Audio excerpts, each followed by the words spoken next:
बर्तमान देखंतु ration card को नहीं गोटे बहुत बड़ अपडेट रही। जदि आपंक पाखे राशन कार्ड रही आपड़ जदि मागणा राशन सामग्री नौकरी ताले आपण यही खबरटी को निहाती जानवाक पड़ो। देखंतु आपण समस्ते जानी जे ओडिशा सरकार तरफ 16 लाख जहाँकि राशन कार्ड को सरकार तरफ काटी दिज्व जहाँकि आपंकर 16 लाख अयोग्य हिताधिकारी रही से ना को सरकार तरफ काटी दिज्व। तेबे सरकार तरफ ये जो 16 लाख लोकंर जो राशन कार्ड काटी दिज्व क्यों मानकर राशन कार्ड आपणकर जो गाँ रही से गाँव क्यों मानकर राशन कार्ड सरकार तरफ काटी दिगला आपने केमी जानीपारे जहाँकि सरकार तरफ गोटे बहुत बड़ अपडेट रही। आपने से लिस्ट को चेक करके जानीपारे केमती आपने से लिस्ट को चेक करेंगे और चेक करने कौन प्रोसेस रही जहाँकि आपको मुझे वीडियो माध्यम पूरा डिटेल जनइबी से भिडटी को आपने शेष पर्यंत देखूँ। ता पूर्व वीडियो को गोटे लाइक कर दिंतु एवं जो मैंने चैनल को नुआ आसवे चैनल को सब्सक्राइब करके पाखर थिबा बेल आइकन को क्लिक करके ऑल नोटिफिकेशन ऑन कर दिंतु।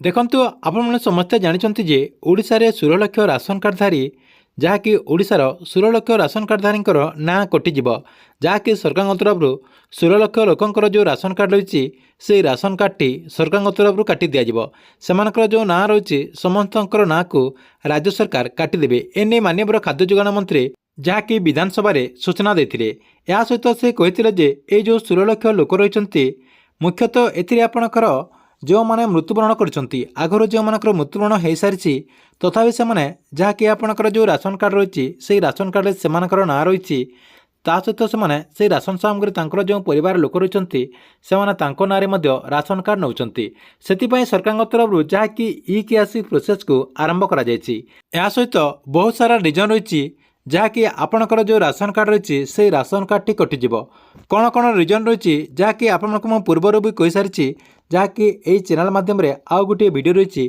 से वीडियो देखिकी आपने संपूर्ण डिटेल जानीपारे जहाँकि आपको मुझे वीडियो डिस्क्रिप्शन में से वीडियो लिंक दे देती से आप क्लिक करके से वीडियो देखिपारे। या सहित जो मैंने निज गाँव क्यों मानकर यही राशन कार्ड लिस्ट ना कटि जाइए ता चेक करने को कौन प्रोसेस रही देखूँ कौन करेंगे आपण मोबाइल जेकोसी गोटे ब्राउजर टी ओपन करदे ओपन करदेकि से सर्च करदे फूड ओडिशा ये आप फूड ओडिशा लेखिकी सर्च करदेवे। देखो मुझे फूड ओडिशा लेखिकी ये सर्च करदे सर्च करदेला आपण सामने आउ गोटे पेज ओपन हो ओपन हो गला एमती देखूँ आपंकर एमती शो कर प्रथम देखो जो लिंकटा रही ऊपर देखो आपंकर लिंक रही से आप क्लिक करदे ये क्लिक करदे से क्लिक करदेला यार जो ऑफिशियल वेबसाइट रही से वेबसाइट को आपको रिडायरेक्ट नहीं देखंतु यही पेज को आसीगला ये आपंकर गोटे ऑप्शन रही बेनिफिशियरी लिस्ट एंड एनएफएसए 2013 रही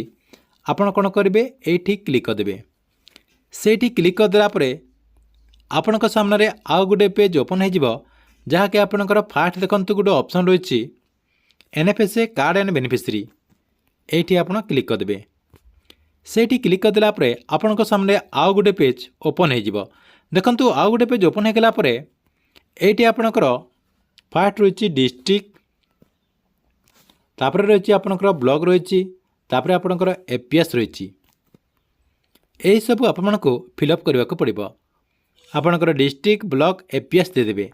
देखो फास्ट मुझे डिस्ट्रिक्ट क्लिक करदेली क्लिक करदेला ओडिशार जितना डिस्ट्रिक्ट रही सब डिस्ट्रिक्ट देखो ये आपणकर शो करुच्ची आपको मुझे देदे संबलपुर जानापी देदे मु खाली देखो आपंकर डिस्ट्रिक्ट जोटा होटा ही आपने देखो मुझे संबलपुर देदेला ब्लॉक रे क्लिक करदे ब्लॉक रे क्लिक करदेला आपंकर जो ब्लॉक हो से ब्लॉकटा देदेवे। देखो ऊपर जोटा अच्छी सेटा मुझे देदे देखो सहीटा देदेला आपण सामने आउ गोटे पेज देखो ओपन हो गला तापर आप कौन करेंगे एपीएस क्लिक करदे एपीएस रे क्लिक करदेला फास्ट जोटा अच्छी सेटा मुझे देदे यही सब आपंकर फिलअप हो गला आपंकर डिस्ट्रिक्ट ब्लॉक एपीएस देदेला आपण कौन करेंगे देखो गेट रिपोर्ट रही गेट रिपोर्ट रे आपन क्लिक करदे गेट रिपोर्ट रे मुझे क्लिक करदे गेट रिपोर्ट रे क्लिक करदेला टिके ब्राउजिंग नेब ब्राउजिंग नेला देखो ये आपंकर ब्राउजिंग नौ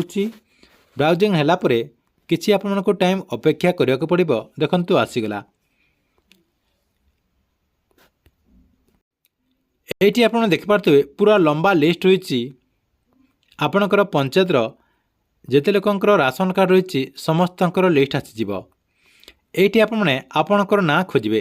ଦେଖନ୍ତୁ ଏଇଠି ଆପଣଙ୍କର ପଞ୍ଚାୟତର ସମସ୍ତଙ୍କର ନାଁ ଯେହେତୁ ରହିଛି ଆପଣ କେମିତି ଆପଣଙ୍କର ନାଁକୁ ଖୋଜିପାରିବେ ଗୋଟିଏ ଇଜି ପ୍ରୋସେସ୍ ରହିଛି। ଆପଣ ଏମିତି ତଳକୁ ନେଇକି ମଧ୍ୟ ଖୋଜିପାରିବେ। ତା ସହିତ ଗୋଟିଏ ଇଜି ପ୍ରୋସେସ୍ ରହିଛି। ଆପଣ କ'ଣ କରିବେ, ଏଇ ଯେଉଁ ଆପଣଙ୍କର 3 ଡଟ୍ ରହିଛି ସାଇଡ଼୍ରେ ଯେଉଁ ଆପଣଙ୍କର ଏଇ ଯେଉଁ 3 ଡଟ୍ ରହିଛି ଏଇଠି ଆପଣ କ୍ଲିକ୍ କରିଦେବେ। ସେଇଠି କ୍ଲିକ୍ କରିଦେଲା ପରେ ଏଇଠି ଆପଣଙ୍କର ଗୋଟେ ଅପସନ୍ ରହିଛି ଯାହାକି ଏଇଠି ଆପଣଙ୍କୁ ମୁଁ ଦେଖାଇ ଦେଉଛି ଫାଇଣ୍ଡ ଇନ୍ ପେଜ୍ ରହିଛି। ଦେଖନ୍ତୁ ଏଇଠି ଆପଣ କ୍ଲିକ୍ କରିଦେବେ। ଏଇଠି ମୁଁ କ୍ଲିକ୍ କରିଦେଉଛି। କ୍ଲିକ୍ କରିଦେଲା ପରେ ଆପଣଙ୍କର ଯେଉଁ ନାଁ ଥିବ, ଆପଣଙ୍କର ନାଁ ଧରି ନିଅନ୍ତୁ ରାମ, ଯଦି ଆପଣଙ୍କର ନାଁ ରହିଛି ତାହେଲେ ଏଇଠି ଆପଣ ରାମ ଲେଖିଦେବେ। ରାମ ଲେଖିଦେଲେ ଆପଣଙ୍କର ଟାଇଟଲ୍ ମଧ୍ୟ ଦେଇଦେବେ। ମୁଁ ସାହୁ ଦେଇଦେଉଛି। ଯଦି ରାମ ସାହୁ ଥିବେ ଏଠି ଆପଣଙ୍କର ଆସିଯିବ। ଦେଖନ୍ତୁ ଆପଣଙ୍କର ଏମିତି ରାମ ନାହିଁ। ଦେଖନ୍ତୁ ମୁଁ ଗୋଟିଏ ଯେକୌଣସି ଗୋଟେ ନାଁଟେ ମୁଁ ସର୍ଚ୍ଚ କରିଦେଉଛି। ଏଠି ଆପଣଙ୍କର ଗୋଟେ ନାଁ ଦେଖିଦେବା ଆଉ ସେଇ ନାଁଟି ସର୍ଚ୍ଚ କରିଦେବା। ଦେଖନ୍ତୁ ଏଠି ଆପଣଙ୍କର ଅନିତା ଲୁଗୁନି ରହିଛି। ଏଠି ଆପଣ ସର୍ଚ୍ଚ କରି ଦେଖନ୍ତୁ ମୁଁ ଏଇଟା ମିକ୍ସ କରିଦେଲି। ମିକ୍ସ କରିଦେଲା ପରେ ସେଇଠି ଆପଣ କ୍ଲିକ୍ କରିଦେବେ। କ୍ଲିକ୍ କରିଦେଲା ପରେ ଦେଖନ୍ତୁ ଏଠି ଆପଣଙ୍କର ଫାଇଣ୍ଡ ଇନ୍ ପେଜ୍ରେ କ୍ଲିକ୍ କରିଦେବେ। ଅନିତା ଲୁଗୁନି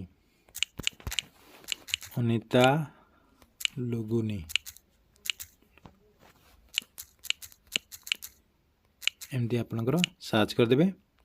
ସର୍ଚ୍ଚ କରିଦେଲା ପରେ ଏଇଠି ଆପଣଙ୍କର ଯେଉଁ ନାଁଟା ଥିବା ସେଇ ନାଁଟି ଏଇଠି ଆପଣଙ୍କର ଆସିଯିବ। ଦେଖନ୍ତୁ ଅନିତା ଖାଲି ଲେଖିଦେବା।